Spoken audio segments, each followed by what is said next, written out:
PK families. This is Miss Katie here, and I just wanted to check in and say hi. I hope that you're staying healthy, that you're practicing your social distancing, and that you're having a lot of fun at home. My family and I have been able to get outside most days. We walk our dog, we go on a nature walk, we go hiking, all kinds of fun things. So today I wanted to share with you a couple of games, Easter kind of games that are going to use plastic Easter eggs. We have a lot of these floating around our house right now. I'm sure you do too.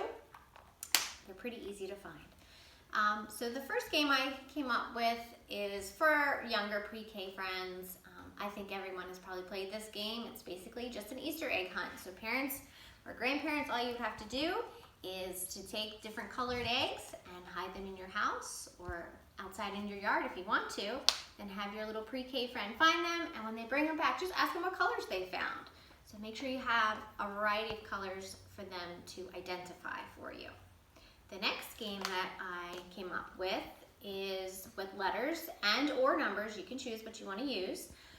If you do the letters, all you're going to need is a marker, and first, parents, grandparents, older brothers or sisters, write the uppercase letter on the top part of the egg, and then with the matching bottom, you write the lowercase letter. So this is the uppercase M, lowercase m, and do that for a bunch of different letters in the alphabet, as many as you want, and then scatter them on the table or on the floor and have your pre-K kiddo match them up, uppercase to lowercase. So this is just the letter pile. You could also do it with numbers. So same thing, just take a marker and write the digit on the top part of the egg, and on the matching bottom part, I just dotted that many dots to match the number on top. So again, just write a couple different numbers, lay them out, and have your pre-K kiddos just match them up. Then I also came up with a game where, again, you're using numbers, letters, or we could use sight words too.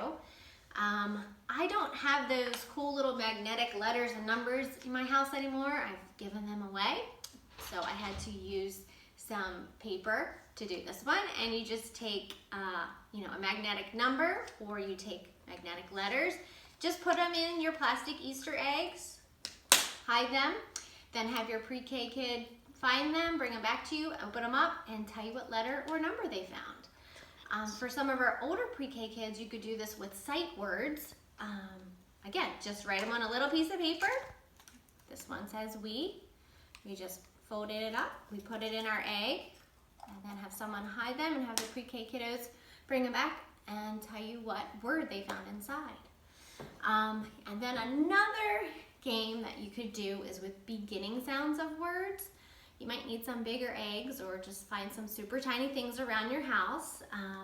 So what we did was we found some, oh, my eggs are rolling away. So we found like a Lego piece.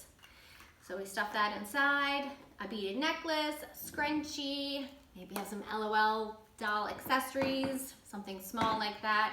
We had a little small Buzz Lightyear. So hide it in there, hide the eggs, have your pre-K kid find them, bring them back, and when they bring them back, ask them, what does that item's first letter? So B, Buzz Lightyear. So just some simple little fun games with the plastic Easter eggs that are probably floating around your house right now. So that's all the lesson that I have for you today. And then I wanted to read just an Easter story. This one that we have today is called Clifford's Happy Easter by Norman Britwell. Hi, I'm Emily Elizabeth, and I love spring. So does my dog, Clifford. The best part of springtime is Easter. Last spring, Mom and Dad brought us a lot of eggs to color for the big Easter egg hunt. On the day before Easter, I dyed the eggs.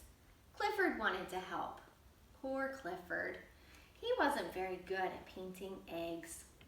He's trying, but his paw's just too big. So Clifford helped by watching me decorate the eggs. He's a good watcher. When I went to bed that night, I fell asleep dreaming about Easter eggs. It was a beautiful dream. Clifford was stirring a giant tub of dye while I tossed in the eggs. But then Clifford lost his balance. He tumbled into the tub of dye.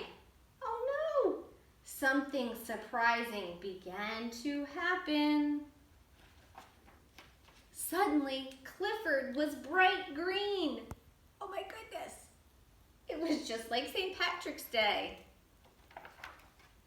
Then he turned sunshine yellow.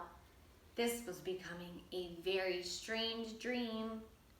I grabbed a brush and began to dab on purple polka dots.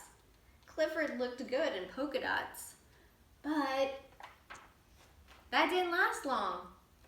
The purple dots turned into squares, and Clifford looked like a checkerboard, a giant checkerboard. I didn't like that. I threw on some more dye.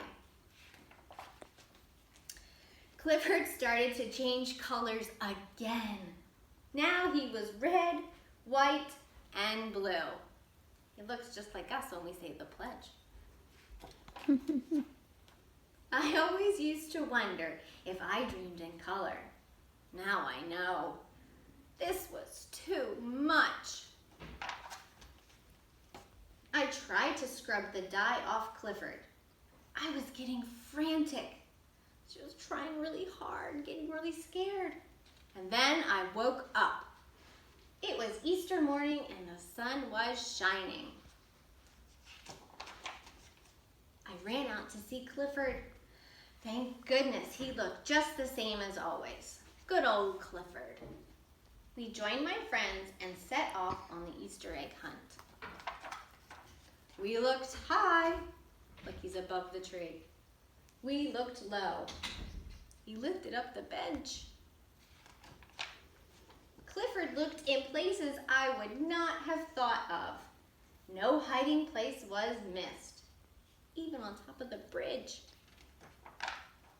Sometimes Clifford went a little too far. Looks like he reached into the neighbor's house.